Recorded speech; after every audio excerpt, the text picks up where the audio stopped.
What's a good, y'all? This is the real A-Town, aka RGB Fox. I haven't said that in a while.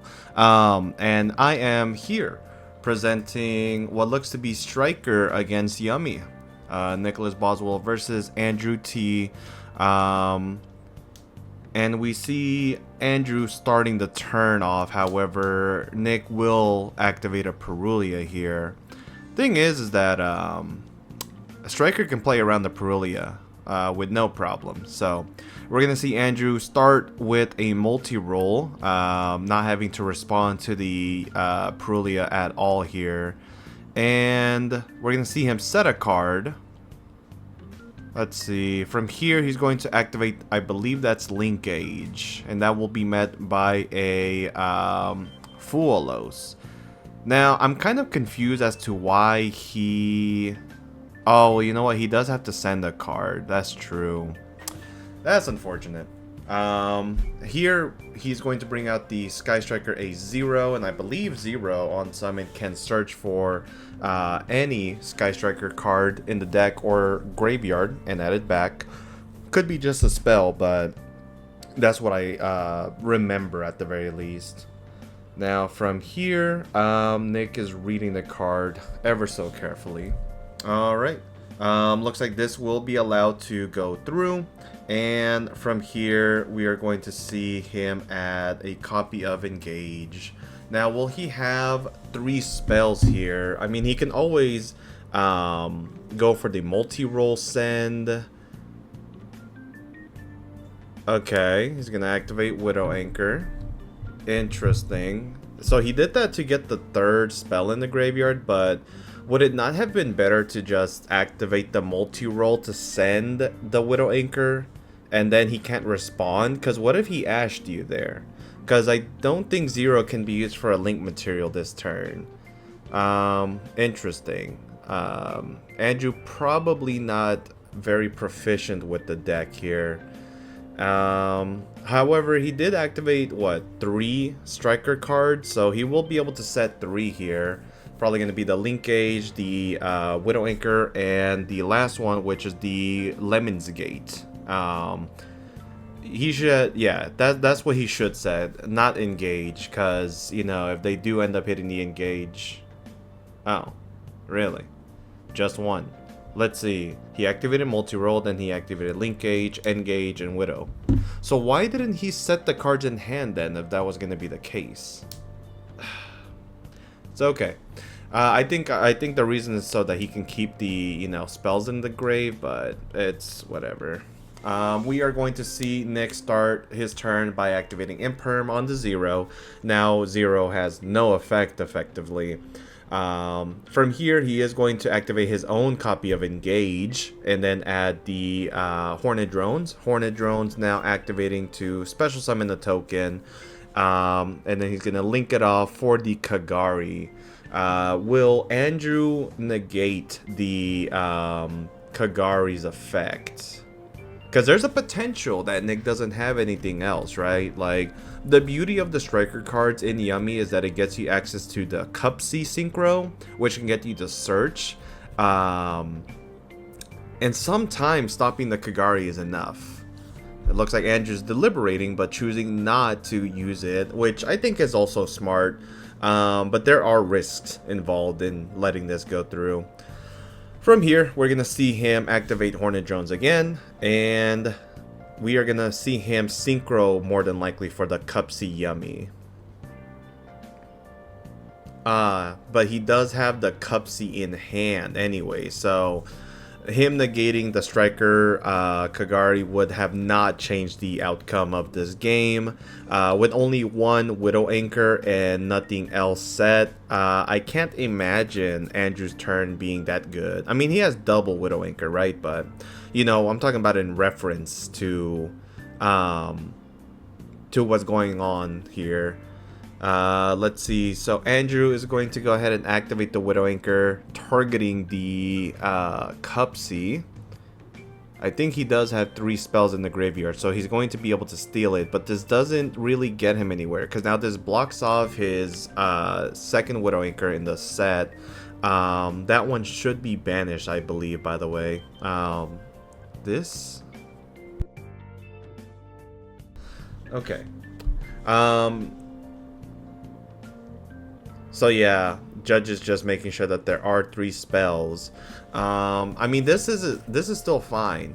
So Nick is going to go ahead and attack the Cupsy. I don't think he had to do that, but sure. And then from here, he's going to be able to synchro summon with the Kagari. Now they're deliberating on the field state. See, I just don't know what goes on in these people's minds sometimes. Here we see the Cupsy Yummy Way be synchro summon, and Cupsy Yummy Way is going to go ahead and search. And yeah, this is why I said, oh well, you know what? Yeah, nah, this works out anyways. I would have left the Cupsy on the field though, so he couldn't activate this Widow Anchor. But it's all right. It doesn't look like it'll change the outcome too much. And for those that are wondering, he can chain Cupsy here because Cupsy says up to. All of them say up to too, I believe. So he can reborn it. And now Cupsy on the field, it did get negated earlier, right? So yeah, not gonna search anything here. Here he finally makes a Snatchy though. Snatchy's going to place the minion on the field. Minion is going to special summon back out the Yummy Cupsy, and then we're gonna see him probably synchro for Lollipopo. I don't know the sequence too well though for Yummy yet, so this should hopefully teach me something new for the deck. So he's going to special summon out the Lollipopo, and that's going to go ahead and shuffle back the Engage back into the deck. That's fine. And then, again, that Widow Anchor should be banished. It's irking me that these people don't know the effects of these cards. Okay, now he's going to synchro Lollipopo for Lollipopo, along with the Snatchy, and now he's going to use the effect to reborn to on summon. Okay, the question is how do you get rid of the 0? And how do you get rid of the multi-roll? Is there a way to do so? I'm trying to think. Probably not. I mean, he can make SP, right? But there's not a lot of options to, you know, break apart boards with Yummy, unless he had the Acro Quay, right? So we are gonna see the SP summon target the 0. I think 0 can still trigger its effect to special. Now it won't resolve, but it will at least be in the graveyard. Okay, so Andrew is going to tribute the 0, which is pretty good. Now from here, Nick is going to chain the SP, targeting itself and the Lollipopo. That gives him a free, what's it called, zone here for the Snatchy summon, and then he would be able to just pass on this, I believe. Setting a card, it could be a surprise. And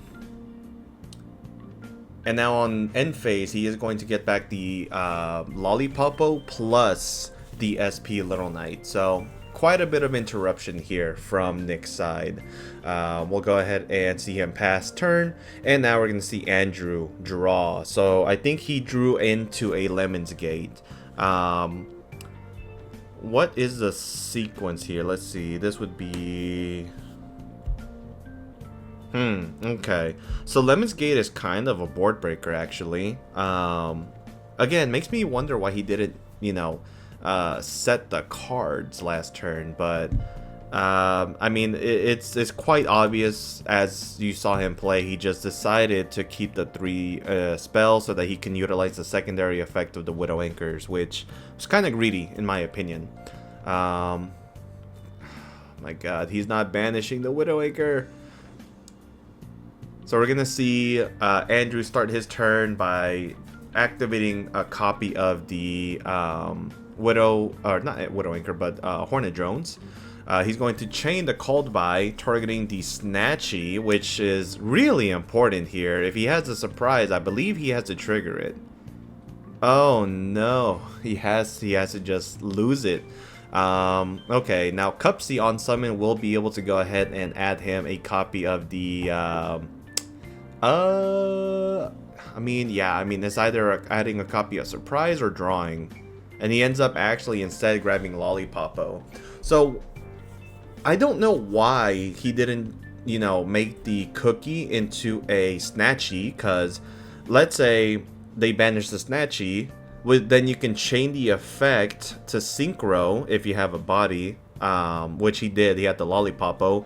And then, additionally, he could have summoned the cookie, which would have popped the token, and that would have provided him with the needed interruption to prevent Andrew from continuing to play. But it's okay. This is all in hindsight, right? So, I'm just saying I would have made the second Snatchy at the very least.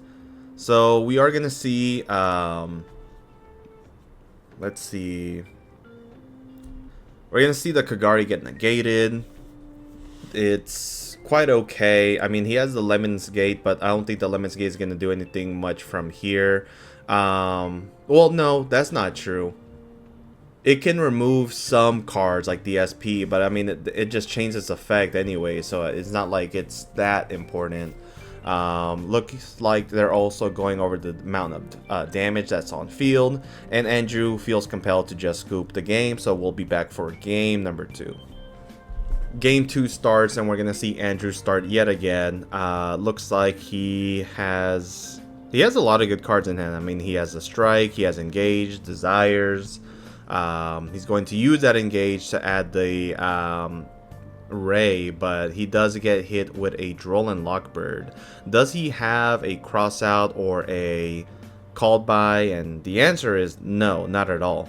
Now, he does have Linkage, which is going to allow him to, you know, summon the 0 and get the Engage back from the graveyard, but is that really worth it?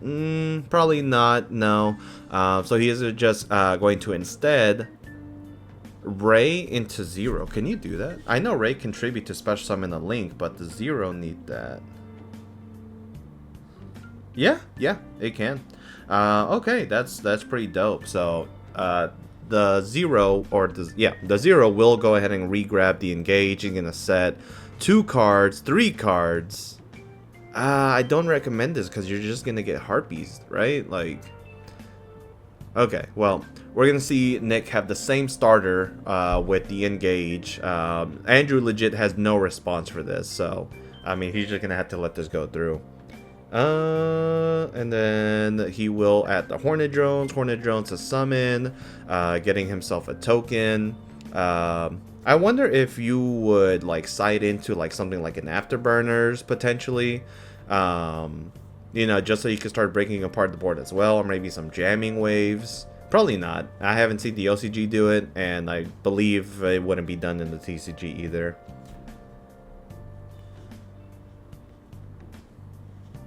Now, he is... Wow, this is like literally like turn 1, except there was a Droll involved. Or game 1, I should say. So, Cupsy is going to special summon itself and search. Looks like Nick... Or not Nick, but Andrew is going to get a... activation of Strike on the board so that he can negate and destroy the Cupsy, which is honestly a-okay. Realistic. Oh my god, he had another one. So now he normal summons the second copy of Cupsy. Not using the effect, of course, since it's only once per turn, but he can go ahead and use this to synchro summon along with the token, with the Kagari to make a Cupsy of his own, or maybe even something like a No, it would be Cupsy. I mean, the other 2 synchros aren't going to provide you that much value. So here we see Andrew trigger the 0 to special summon. What will it be? A Rose or a Ray? It will be a Rose. And then, oh, it'll be both. Okay, I didn't know it could summon 2. Now the 0 will on resolution pop that Cupsy, which I still just don't agree with. But that's okay. I think if anything, he should have popped the Kagari so that the Cupsy may not have touched the board. But I mean, they play cards like Relinquished Anima, so I think that Cupsy was going to come out no matter what.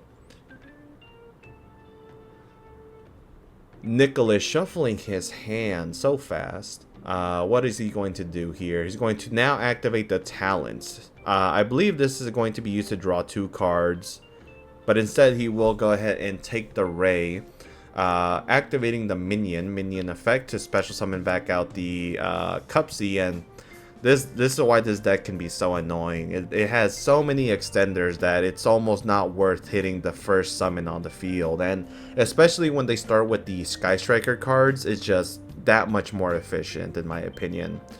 So here we see the search, not the search, but to summon a Cupsy to search for a Cookie and the Lollipopo.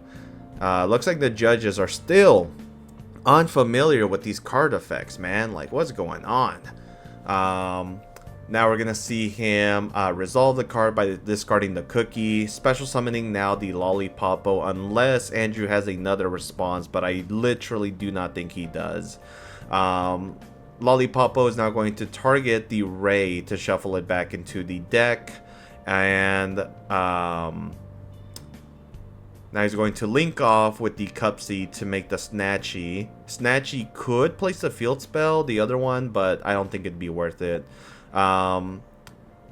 Looking through the grave now, he's going to go ahead and link off with the token. No, he's going to synchro for the Lollipopo effect to special summon back 2. Is going to bring back the Cookie and the Cupsy. Their effects are negated though, so he cannot use the Cookie to pop. Perhaps this would be a Starham line. He has no cards in hand though. I wonder. Okay, well, looks like he's going straight into the battle phase, swinging to the Rose, and now he's dealing a combination of... actually, how much attack? Because they're all gaining 2k. Is this game? Let's find out. So this is going to be 3k from the Cookie, good lord. 2k for the... No, not even. 32 for the Lollipopo, and then 26 from the Lollipopo level 1. So I think he would still be alive, but the not the Lemon's Gate, the Link Age is going to be triggered to special summon out a Sky Striker Link. However, that was a legal play. Nick could not use the Cupsy effect to summon back the Snatchy, because remember, it was summoned off the Lollipopo, so that effect was negated. Oh my god, Nick, why are you cheating, man? A spoiler alert. Actually, I'm not gonna spoil. We're just gonna continue watching this here. Like, why would you cheat? Oh my god. Anyways, you can see why the synchros are very effective here at, in playing the game, and that is because he gets to go ahead and bounce them back and now continue the attack. So Andrew will concede the match.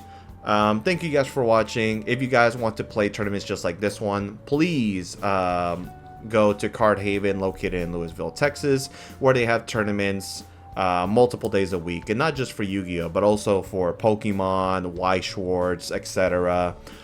Really good crew there. So thank you guys for watching. Peace. Have a wonderful day.